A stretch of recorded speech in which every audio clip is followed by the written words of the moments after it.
تم جتنی مشکل پیدا کرو گے ہمارے لیے اتنی آسانی ہو جائے گی. مطلب یہ تھا اس کا سہیل بن عمرو کے آنے کا. میں نے دیکھو سہیل آئے معاملہ آسان ہو جائے گا. انہوں نے کہا یہ رسول کاٹیے. میں کہنا چاہتا ہوں کہ نبی کی نظر کہاں ہوتی ہے؟ اللہ اکبر. یہ دونوں واقعے میں آپ سے سامنے پیش کر رہا ہوں. پہلے میں نے کہا کہ عثمان بن طلحہ نے آپ کو چابی نہیں دی بیت اللہ کی، اور ادھر سہیل انہوں نے آپ صلی اللہ علیہ وسلم کا رسول نام کٹوایا. جب یہ ہوا تو عمر نے طے کر لیا کہ مجھے جب بھی موقع ملے گا میں اس کے سہیل کے سامنے کے دانت توڑ دوں گا تاکہ یہ کبھی صاف نہ بول سکے. اس نے کہا نا اللہ کے رسول کو رسول کاٹو، میں اس کے دانت توڑوں گا سامنے کے تاکہ بول نہ سکے، اس کی آواز اس کے الفاظ زبان کے سمجھ نہ آ سکے، میں ان کے سامنے کے دانت توڑنے. غصہ تھا عمر کو. اللہ کی شان. سہیل بن عمرو بدر کے قیدیوں میں قید ہو کر آئے.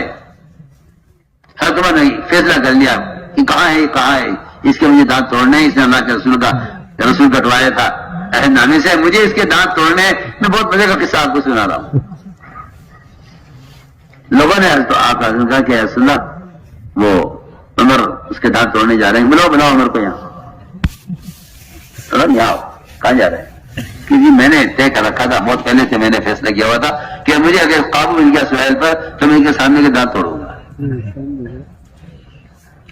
آپ صلی اللہ علیہ وسلم کی نظر پھر نتیجے پر ہے. میں آپ سے یہ کہنا چاہتا ہوں، ایک فرد جس نے آپ کا رسول نام کٹوایا ہے عہد نامے سے، آپ فرما رہے عمر اس کے دانت مت توڑنا، تم سامنے کے تمہیں معلوم نہیں کہ اللہ تعالیٰ اس شخص سے ایسا بیان دلوائیں گے کہ میرے بعد مسلمان اس کے بیان کی وجہ سے مرتد ہونے سے بچ جائیں گے.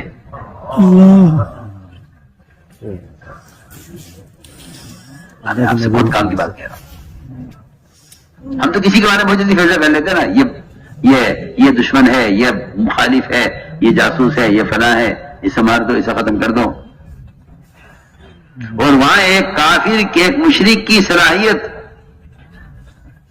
کہ اسے مجھے کس طرح ہدایت پر لا کر، اسے دعوت دے کر ہدایت پر لا کر مجھے اس آدمی کی فصاحت، اس کی بلاغت اور اس کے بیان کرنے کی جو استعداد ہے، اسے مجھے ایک زمانہ اپنے بعد جو زمانہ آئے گا فتنے کا، ابتداد کا، وہاں مجھے اس کے بیان سے فائدہ اٹھانا ہے.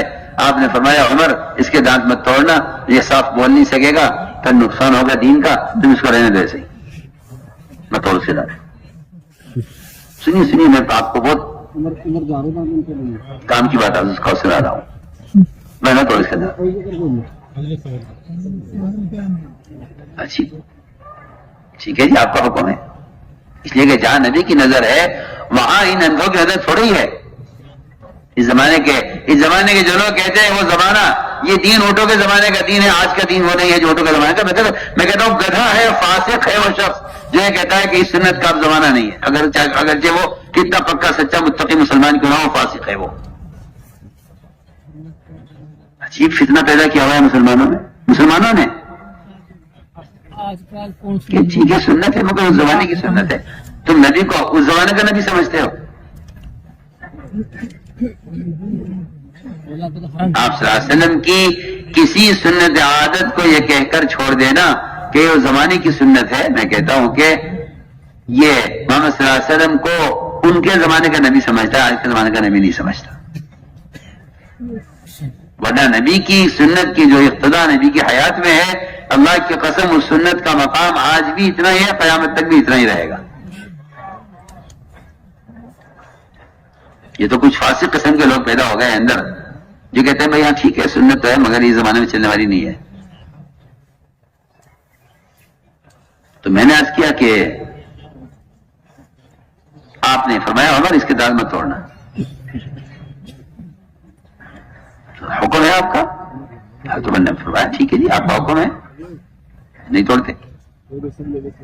اللہ نے ان کو ہدایت دی. آپ صلی اللہ علیہ وسلم کی وفات کے بعد جب مسلمانوں میں اختلاط آیا اور مکہ مکرمہ کے مسلمان مسلمۃ الکذاب کے ہاتھ پر بیعت ہونے لگے اور اس کو نبی ماننے لگے، تو جو اصل مکہ مکرمہ کے امیر تھے اس زمانے میں وہ کہتے تھے کہ میں تو بہت زیادہ غم ہے مجھے عباس کی وفات کا، مجھے تو ہوش نہیں ہے، میں بیان نہیں کر سکتا میں اس وقت۔ تو سہیل نے کہا کہ آپ یہاں بیٹھیے ممبر پر، میں بیان کروں گا۔ تو اس دن سہیل بن عمر نے ایسا بیان کیا مسلمانوں میں، اور وہ بیان کیا جو بیان لفظ ابو بکر صدیق رضی اللہ تعالیٰ مدینے میں کر رہے تھے، وہی بیان سہیل بن عمر مکے میں کر رہے تھے۔ ان کے بیان کی وجہ سے مسلمان، مکہ مکرمہ کے مسلمان مرتد ہونے سے بچ گئے۔ یہ اس زمانے کی بات آپ صلی اللہ علیہ وسلم کی آج پوری ہوئی ہے۔ سوچیے، آدمی بعض مرتبہ انتقام میں آ کر صلاحیتوں کو ضائع کر دیتا ہے کہ اب انتقام لینا ہے، اسے صلاحیت کیسی بھی ہو۔ تو میں نے عرض کیا کہ یہ ایک موقع یہ ہے، اگر عثمان بن طلحہ نے آپ کو بیت اللہ میں جانے سے روکا، چابی نہیں دی، جب آپ مکہ مکرمہ میں فاتحہ میں داخل ہوئے اور کفار سب ڈرے ہوئے تھے، آپ صلی اللہ علیہ وسلم نے کہ ہاتھ میں چابی تھی، فرمایا عثمان کو بلاؤ، عثمان کہاں ہے؟ دیکھیے عثمان بن طلحہ ہے، فرمایا عثمان ہم نے آپ سے اس دن کہا تھا کہ چابی ہم جس کو چاہیں گے دیں گے، عثمان اس دن تم نے چابی ہمیں نہیں دی مگر آج ہم تمہیں دیتے ہیں، لو۔ یہ نہیں کہ ہم عثمان کا بدلہ آج لیں گے آپ سے، نہیں عثمان تم نے ہمیں چابی نہیں دی تھی مگر ہم نے تم سے اس دن وعدہ کیا تھا کہ تمہیں عزت ملے گی، لو یہ چابی تم رکھو۔ آج تک چابی اسی خاندان میں چلی آ رہی ہے، کسی کے مجانی کو لے لے۔ تو میں آپ کو مثالیں پیش کر رہا ہوں کیونکہ دنیا کی دھندے اور دنیا کے اسباب انہوں نے اس باب کو بالکل بند کر دیا ہے۔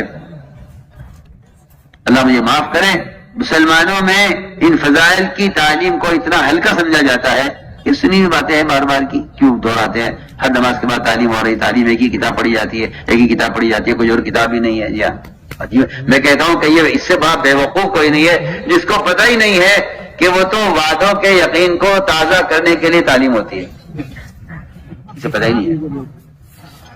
تو یہ سبب کی دنیا میں گیا ہے، اس سبب کی ظلمتوں کو اور سبب کے یقین کو مٹانے کے لیے، کھرچنے کے لیے تعلیم کا حلقہ ہے۔ تو میں نے عرض کیا کہ ایک موقع یہ کہ وعدے پورے ہوتے ہیں یقین کرنے والوں کے لیے۔ یہی حال